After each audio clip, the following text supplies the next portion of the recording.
की जय जय गरबी ગુજરાત। તમે કેમ છો? મજામાં। મજામાં? મજામાં। બધાનું મજામાં? મજામાં। जय हो जय हो। आज हम पुनः द्वारकानुनाथ की कृपा से,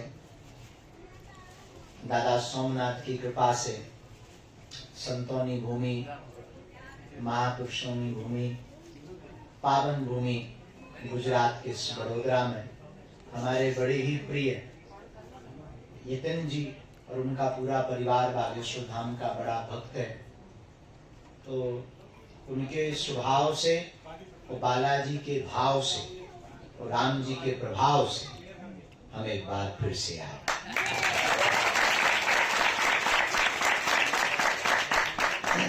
ये हमारा दूसरा चक्र है। उसके बीच में यतिन गए थे धाम, तो हमने कहा देखो जी, हम कर्जा तो किसी का रखते नहीं, तुम आए तो हम भी आ जाएंगे। तो कल यहाँ एक बालाजी की प्राण प्रतिष्ठा है। उस प्राण प्रतिष्ठा में सुबह 8:30 बजे हमें दर्शन करने की आज्ञा लगी है। उस प्राण प्रतिष्ठा के निमित्त ही हम आए।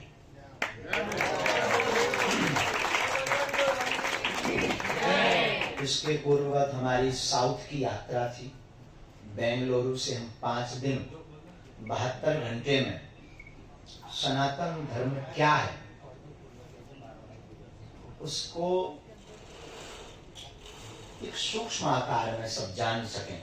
और जो हमारे युवान भाई बहन हैं, युवान बह जाते हैं आज की भागदौड़ की जिंदगी में और उनके पास प्रति उत्तर नहीं प्राय होते हैं, उन बच्चों के लिए हमने 72 घंटे में पूरे 2-4 परिकर साथ में गया था, सबने मिलकर एक पुस्तक लिखी है 5 दिन के अंदर, सनातन धर्म क्या है। और जुलाई में इसका विमोचन होगा। लेकिन उसके पूर्ववत हम आपको बता दें कि इस पुस्तक को पढ़ने के बाद कोई भी बालक को कोई भी धर्म विरोधी बुद्धू नहीं बना पाएगा। वो ताल ठोक कर कहेगा सनातन। वो लोग कहते सनातन क्या है, बहका देते ऐसा क्या है सनातन में। उस छोटी सी पुस्तक में आपके बच्चे इतना कुछ जान जाएंगे कि सनातन क्या है, वो भी ताल ठोक कर बोलेंगे। उस भाव को पूर्ण करने के लिए हम दक्षिण की यात्रा में थे। दक्षिण की यात्रा पूर्ण करके अब कल हमें बालाजी के दर्शन होंगे। तो आज संध्या वेला में एक चर्चा के साथ हम आगे बढ़ते हैं। लंका जाने के लिए जैसे आप बैठे वैसे ही सब बानर बैठे थे, हनुमान जी बैठे। समुद्र पार करना था और तुम्हें भी भवसागर पार करना, तुम भी बैठे। तुम्हारे सामने भी संकटों का भवसागर तो होगा ही होगा, तुम्हें भी पार ही जाना है, इसलिए तुम बैठे हो। वरना कौन अपनी टीवी और चाय छोड़कर आता है? तुम्हें भी निश्चित है टीवी और बीवी ये छोड़ता कौन? तो तुम्हें भी पार ही जाना होगा, इसलिए तुम भी चले आए कि चलो बाबा आया है। हद हो गई, याद हो गए। अब देखो पार लगती कि नहीं, लग गए पार। जो खुद ही ना लगे हो तो दूसरों को तो बड़ी दिक्कत है। कोशिश करें, कोशिश करें। ऐसे ही जैसे आप बैठे ऐसे ही लंका जाने के लिए बानर बैठे, हनुमान जी बैठे, जामवंत, नल, नील, दधिमुख, केहरी आदि आदि नामक बानर बैठे। सबने अपने अपने बल का प्रताप बतलाया कि हम पार तो चले जाएंगे। अंगद कहूं जाऊं मैं पारा, जी संशय कछु कीर्ति बारा। अंगद जी बोले हम चले तो जाएंगे पर लौटने में इंजन खराब हो सकता है, लौटना मुश्किल। किसी ने हनुमान जी से कहा कि सब अपना अपना बल बता रहे, आप नहीं बताओगे। हनुमान जी ने बड़ी प्यारी बात। हनुमान जी बोले जिनका खुद का बल हो वो बोले,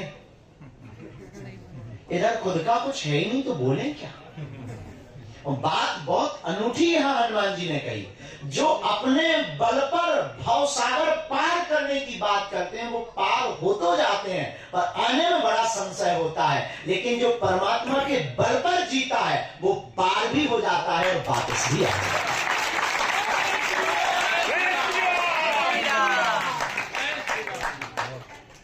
आचरण से सागर को, संसार को पार करोगे। एक संत बहुत अच्छी बात बोलते थे, ये तुम्हारा अभिमान है कि तुम पार हो जाओगे, लेकिन ये तुम्हारा भय है कि तुम डूब जाओगे। ये तुम्हारा अभिमान है कि तुम पार हो जाओगे, लेकिन ये तुम्हारा भय भी है कि तुम डूब जाओगे। अगर परमात्मा की कृपा हो, और आचरण से कभी कोई पार नहीं हुआ, परमात्मा के चरण से पार हुआ। और तुम्हारी भी जिंदगी में विपत्ति है, संकट है, दुविधा है, और अगर तुम आचरण से पार होना चाहते हो तो व्यर्थ की बात और ढकोसला, और तुम कभी हो ही नहीं सकते।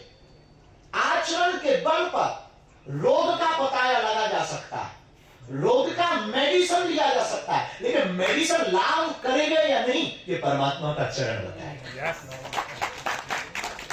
इसलिए एक बात अपने सिद्धांत में मेरे पाग लो, तुम याद रखना, आचरण के बल पर मत जीना, परमात्मा के चरण पर जीना। ये तुम्हारा भय है। आज जगन्नाथ रथ यात्रा है।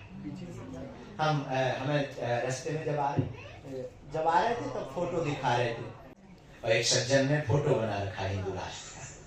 तो हमें वहां पर एक भाव अंकित हुआ जो तुम्हें बताना चाहते। रथ यात्रा में जगन्नाथ भगवान की यात्रा जब निकली तो रथ की रस्सी थामे सबके हाथ। जब हमने वो फोटो देखी तो आकलन आया, रथ की रस्सी थामे सबके हाथ, लेकिन मेरी सबकी रस्सी थामे जगन्नाथ। रथ की रस्सी थामे सबके हाथ, लेकिन सबकी रस्सी थामे जगन्नाथ। हम लोगों की रस्सी भी तो उसने थाम रखी, जिसकी रस्सी हम थामने गए। किसी से पूछो कहां गए थे? जगन्नाथ यात्रा में। क्या करने गए? रस्सी थामे। अभी आएगा सावन तो लोग कहेंगे हम शंकर जी बनाने जा रहे। बनाते ना मिट्टी के पार्थिव शिवलिंग। पूछो क्या करे? शंकर जी नक्कटा, तू शंकर जी को बनाएगा जिसने पूरी दुनिया बनाई। और आदमी इतना अद्भुत है कि वो संख्या बता देता, बोले मैंने 1.25 लाख बनाए। 1.25 लाख शंकर जी। तो जो बात थी वहां से हम बाहर नहीं गए, वापस लौटेंगे। रथ की रस्सी थामे सबके हाथ, लेकिन सबकी रस्सी थामे जगन्नाथ। तो जो आचरण से भाव सागर पार जाने के लिए कहेगा वो निश्चित है डूब जाएगा, लेकिन जो परमात्मा के चरण से भाव सागर में बढ़ेगा वो पार हो जाएगा। इसलिए हनुमान जी से कहा कि सब अपने अपने बल का बता रहे, आप क्यों नहीं बता रहे? हनुमान जी बोले हमें अपने बल का बताने की आवश्यकता है। बोले क्यों? बोले हमारा बल है ही नहीं। कैसे? मकान होता है, मकान में सीमेंट रख दिया जाए तो सीमेंट की बोरियां अगर रख दी जाए तो वो मकान की कहलाएंगी या मकान मालिक की? किसकी कहलाएंगी? मकान मालिक की। हनुमान जी भी वही कहना चाहते। ये लोग जरूर कह रहे हैं, लेकिन जिस प्रकार कमरे में रखी हुई सीमेंट की बोरियां मकान की नहीं, मकान मालिक की होती हैं, वैसे ही हमारे अंदर व्याप्त बल हमारा नहीं, हमारे रघुनाथ का होता है। क्योंकि मालिक तो वही। तो हम तुम्हें जो मेरे पागलों आज की संध्या काल की चर्चा में समझाना चाह रहे थे, आप अगर दुखों से रो रहे हो, आप अगर विपत्तियों से रो रहे हो, आप अगर परेशान हो, आप अपनी जिंदगी में कुछ पाना चाहते हो, एक सूत्र आज का याद रखना, आचरण से नहीं सदगुरु के चरण से पार हो जाओगे। इसलिए जाऊं कहां तजी? चरण तुम्हारे। इन चरणों को छोड़कर जाए। एक बात हो, इस यात्रा में हनुमान जी ने अपना बल नहीं बताया, लेकिन हनुमान जी में बल कितना है? देखो ये बात कितनी अद्भुत है। जिनके बल है वो चुप है, जिनके नहीं है वो बोल रहे हैं। अंगद जैसे कह रहे हैं हम तो चले जाएंगे लेकिन वापस आना बड़ा मुश्किल। कोई कह रहा हम जा तो सकते हैं, छलांग तो लगा सकते हैं, पर बीच में गिरने का भय। और जिन्हें जाना है वो चुप बैठा। बात बहुत प्यारी सी है। सच में जो पार होना चाहता है वो बोलता कम है, वो मौन हो जाता है। जो सत्य को पा जाता है वो मौन हो जाता है। दूसरी बात, एक संत के बारे में हम पढ़ रहे थे, उन्होंने बहुत अच्छी बात बोली। बोले आप अपने बारे में कहिए। बोले हमें दुनिया का कोई भी आदमी हरा नहीं सकता। किसी ने कहा कैसे? बोले हम पहले ही हारे हैं। उनसे कहा कि दुनिया की कोई भी ताकत मुझे हरा नहीं सकती। तो एक शिष्य बैठा था, उनका शिष्य, वो बोले पागल हो क्या? बड़े बड़े लोग हैं, बड़े बड़े पावरफुल लोग हैं, बड़ी बड़ी बॉडी के लोग हैं, जो बड़े बड़े बॉडी बिल्डर हैं, तुमको चित्त गिरा देंगे। बोले हम पहले ही चित्त हैं, हम पहले ही गिरे हैं। और कोई भी आए हमें कहते ना हम तो हारे, अब कौन माई का लाल हराएगा। यही तुम अपनी जिंदगी में एक सिद्धांत बना लो कि हम संकटों से हारे हैं, परमात्मा के चरणों से जीते हैं। ये आपने अगर सिद्धांत बना लिया तो हनुमान जी जैसा चारों युग परिताप, जिसके पास बल है वो बोल लेगा, चुप है। एक सज्जन हमसे बोले आप अनाथालय खोलो। हमने कहा जब तक इस दुनिया में जगन्नाथ है तब तक कौन अनाथ है? जब तक बागेश्वर नाथ है तब तक कौन अनाथ है? जब तक इस भारत में विश्वनाथ है, सोमनाथ है, कौन अनाथ है? सब सनाथ है, क्योंकि इस दुनिया में सनाथ करने वाला नाथ है। और हम लोग सोचते हैं, हमने एक कहानी बहुत बार बताई, तुम्हें फिर बताते हैं, शायद तुम्हारी जिंदगी में ये काम आ जाए। पता नहीं, वैसे आप बुद्धिमान लोग हैं, बुद्धिमानों को काम आती है। हम कल गाड़ी में कह रहे थे, आज या कल कहीं कह रहे थे, याद नहीं हमें, आज ही कह रहे थे, समझदार को समझाना सरल है, ना समझ को समझाना सरल है, लेकिन जो समझदार है नहीं, ना समझ मानता नहीं, उसे समझाना बड़ा कठिन। समझदार हो ना समझ अपने आप को मानना रहा। और जैसे कोई सो रहा हो, उठो गुरुजी आए ना, अच्छा कब आए, तुरंत उठ जाए। तो कोई सो रहा हो, जगाना सरल। और कोई जग रहा हो, ए भैया पता लगा वहां गुरुजी आए, पढ़ो बाकी सो रहा, उसे बताना सरल। तो जो जगा है उसे बताना सरल है, जो सो रहा है उसे जगाकर बताना सरल। लेकिन जो सोने का नाटक कर रहा है, सोया है नहीं, जाग पा नहीं रहा, उसे समझाना बड़ा कठिन। खैर आप लोग ऐसे नहीं हैं, आप अपने ऊपर मत ले जाना। ये तो श्रीलंका की बात है, आप लोग तो बहुत जगे हुए, दूसरों को जगा रहे। तो हम आपको बता रहे थे कि हनुमान जी को बल है, जिनको बल है वो चुप है। तब जामवंत जी ने कहा का चुप साधि रहो बलवान। हे बलवान, क्या चुप साध है? हनुमान जी में बल कितना?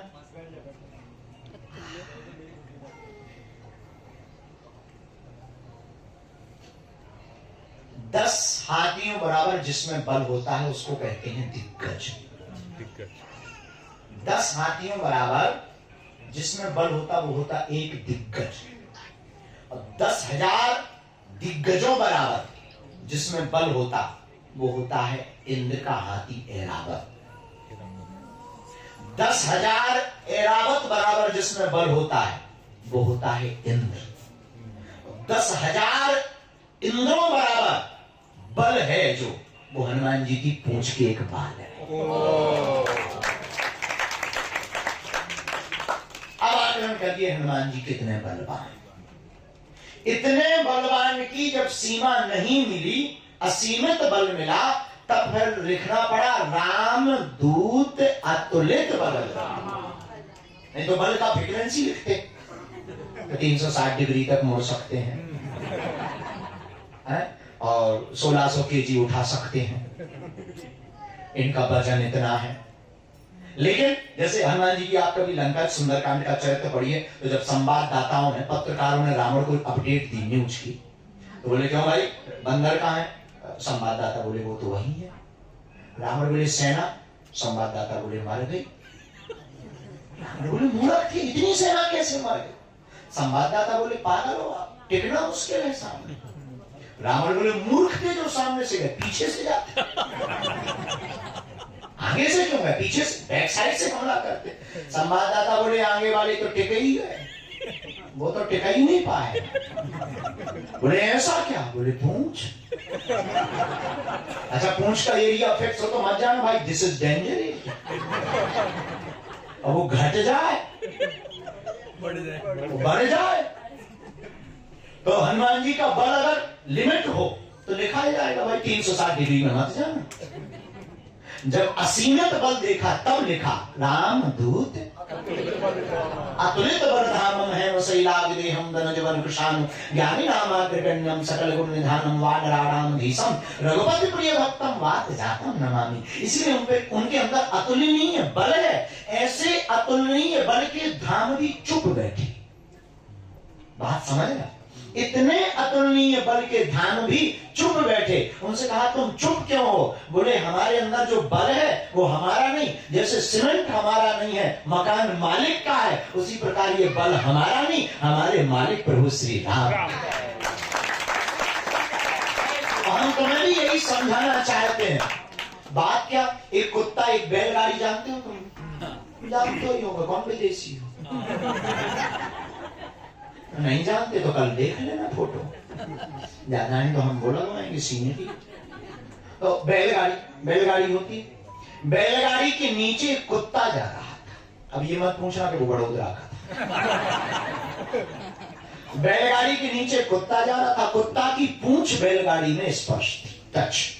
कुत्ता को लग रहा था बारे हम बैलगाड़ी चला है,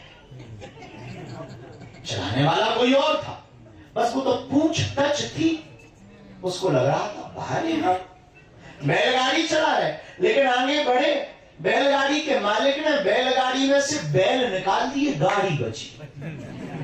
और जैसी गाड़ी बची तो गाड़ी तो नीचे रखेगी क्योंकि बैल है नहीं, और नीचे रखी तो कुत्ता,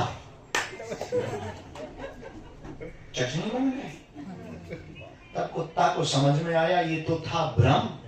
पहले कह रहे थे वाह रे हम, अब कह रहे ये है भ्रम, चलाने वाला तो कोई और है। उसी प्रकार हमारी जिंदगी को भी भ्रम हम है कि हम चला रहे, चलाने वाला परमात्मा। लेकिन हमने देखा 25-25 हजार करोड़ के लोग जब अकेले बचे, ऐसे रोए जैसे स्त्री हो, लुगाइयों से पूरी। हमने मन ही मन कहा ये 25 हजार की,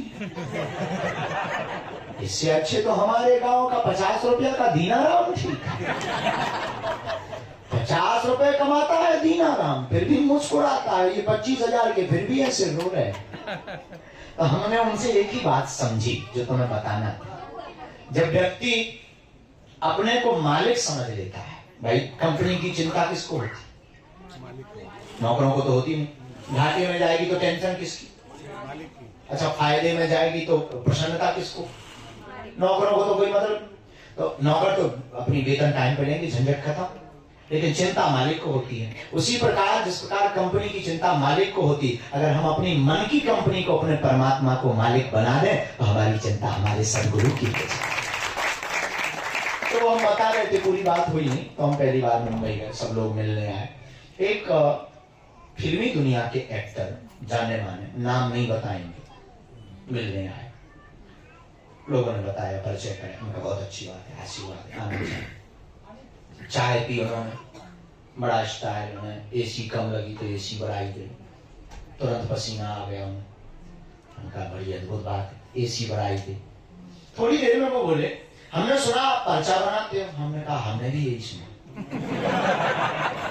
हमें ख्याल नहीं था कि ये भी जवाब मिलेगा। बोले हमने सुना आप पर्चा बनाते हो। हमने कहा हमने भी यही सुना के बनाते हैं अभी। हाँ, वो फिर अच्छा, फिर उनकी टोन बदल गई। टोन, जो शब्द का लहजा था वो बड़ा तार्किक था, कुतर्की। तार्किक भी नहीं करेंगे, कुतर्की लहजा। बोले आप हमारा ऐसा ऐसा पर्चा लिखिए कि जो कभी कटे ना, मिथ्या ना, तार्किक पर्चा। हम भी समझ गए कि पहुंचे हुए लोग हैं, समझने में क्या देरी। हमने कहा पेन तुम्हारा, कागज तुम्हारा, लिखना हमारा होगा। हमने कागज उन्होंने दिया, पेन दिया, हमने पर्चा लिखा। और जो पर्चा लिखा उस वो दिन है कि आज का दिन है, आज तक हमारे वो शिष्य हैं, खैर हैं बालाजी के। पर्चे पर उन्होंने कहा था कि ऐसा लिखना जो बात कभी कटे ना। हमने लिखा तो मृत्यु तय है, तुम्हारे बाप में दम हो तो काट के बताओ। इस बात के माध्यम से हम आपको बताना ये चाहते हैं कि मरना तो तय है ही है, उसके पहले की जितनी मुस्कुराहट है उसको क्यों व्यर्थ गवाते हो। इसलिए आचरण से मुस्कुराहट तो मिलेगी, पर प्रभु सद्गुरु के चरण से और ज्यादा मुस्कुराहट प्राप्त होगी। तो जय जय जय, कृपा करो। अगर हनुमान जी को गुरुदेव बना लिया जाएगा तो उनके चरणों में बैठ करके, और हनुमान जी कोई सच्चा सद्गुरु जीवन में आ जाता है। देखो जिस प्रकार बसंत आता है तो प्रकृति मुस्कुराती है, लेकिन जिंदगी में जब कोई संत आता है तो संस्कृति मुस्कुराती है। बसंत के आने पर जिस प्रकार प्रकृति हरी भरी हो जाती, वैसे ही संत के आने पर हमारे अंदर की संस्कृति हरी भरी हो जाती है। और हनुमान जी के लिए कोई हमसे पूछे तो साधु संत के, हनुमान जी संत भी है और रखवारे भी है और सदगुरु भी है, तो जाऊं कहां तजी। हनुमान जी के चरणों को छोड़कर जाए कहां। ऐसे हनुमान जी के चरणों के दास आप बनो। हनुमान जी का दास कभी ना रहे उदास, प्रभु चरणों के रहे सदा पास, और राम जी का हो जाए खास। इसलिए हनुमान जी के चरणों के दास बनो। यही संध्या वेला पर हमारे पास गुरु कृपा से आज का भाव था, जो हमने आपको सिया राम सब जग जानी करो प्रणाम जोर जो पानी श्री सीताराम ने ऐलान कर दिया है। अब देखो हमें लगी भूख, हम सीधी बात बता रहे, क्योंकि हम तो चले आए यात्रा के, उड़ते आए 4 घंटा, तो हम थे, बताएंगे नहीं कहाँ थे लेकिन कभी बताएंगे, फिर जहाँ पुस्तक लिखी उसका विवरण बताएंगे कभी। तो हम वहाँ यात्रा से चले आए, दोनों हाथों की मुट्ठी बांध लो, हम सबकी सामूहिक अर्जी लगा देते हैं। और बागेश्वर धाम के लिए समय मिले तो कभी दर्शन करने आना, सामूहिक अर्जी यहीं से लगा देते हैं। बालाजी सब पर कृपा करें, जो जो मनोरथ लेकर आए हो वो पूर्ण हो जाए, ऐसा आशीर्वाद है। और आप सब पर भगवान बागेश्वर बालाजी की कृपा हो जाए, खूब भक्ति बनी रहे, खूब प्रसन्नता बनी रहे, और सदा उनके चरण शरण में बने रहो। देखो प्रचार से एक समस्या का समाधान होगा, लेकिन हनुमान जी की चर्चा से प्रत्येक समस्या का समाधान होगा। तो उनके चरणों से जुड़ो। बागेश्वर बालाजी स्वयंभू हनुमान जी हैं, हमारे सन्यासी बाबा बहुत ही अद्भुत हैं। तो उन सन्यासी बाबा और बालाजी का प्रणाम करो। मन ही मन हम सामूहिक अर्जी लगा। हे सन्यासी बाबा, हे कलयुग के राजा, हम पर कृपा करो, हम पर दया करो, हमारी अर्जी सुनो। हे बागेश्वर बालाजी, हे सन्यासी बाबा, आजीवन पर्यंत आपके चरणों से, आपके धाम से, आपके दरबार से हम जुड़े रहेंगे, हम आते रहेंगे, परंतु हमारी अर्जी सुनो, हमारी अर्जी सुनो। मणि मन बालाजी को प्रणाम कीजिए, सद्गुरु सन्यासी बाबा को प्रणाम करिए।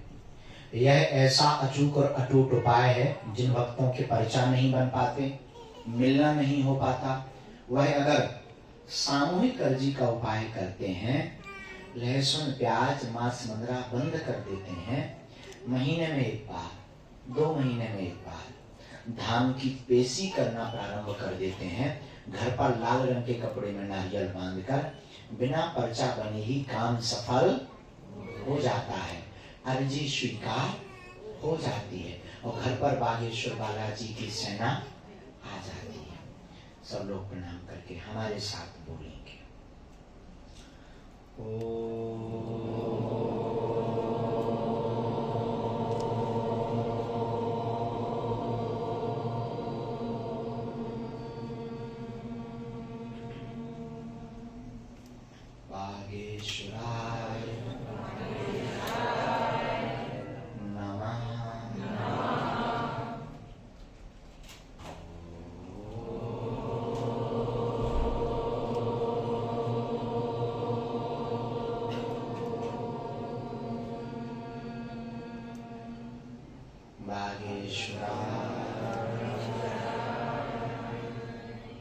नमः।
जिनके प्रभाव से सकारात्मक ऊर्जा का घर में प्रभाव होता है और बागेश्वर बालाजी की सेना का हर कार्य, रोग बाधा, शरीर की पीड़ा, कार्य, व्यापार आदि आदि मनोरथों के लिए सेना आती है। जो भी अर्जी लेकर आप दरबार में आए थे, किसी कारण बस पर्चा नहीं बना, आप सामूहिक अर्जी को 3 बार मन ही मन में बोलकर लगा दें, धाम की पेशी प्रारंभ कर दें। जाओ, निश्चित रूप से काम सफल हो जाएगा। ओम।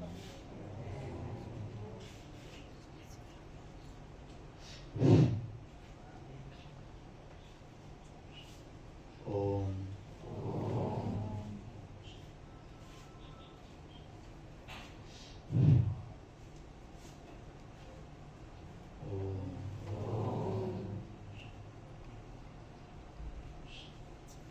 कहो, हे बालाजी, हे सन्यासी बाबा, हमारी यह अर्जी स्वीकार करें। आप आपकी जय हो, आपकी जय हो, आपकी जय हो, आपकी जय हो, आपकी जय हो, आपकी जय हो। धीरे धीरे अपने नेत्रों को खोलिए।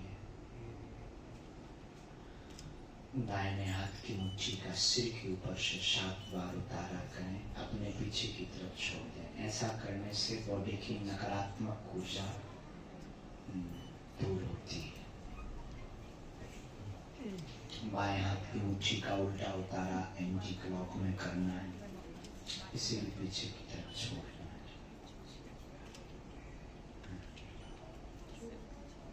दोनों हाथों को आपस में घर्षण करके मलें। ओम बागेश्वराय नमः। ओम बागेश्वराय नमः। ओम बागेश्वराय नमः। एक बार नेत्रों में लगा लें, शरीर में जहाँ पीड़ा वहाँ स्पर्श करा लें।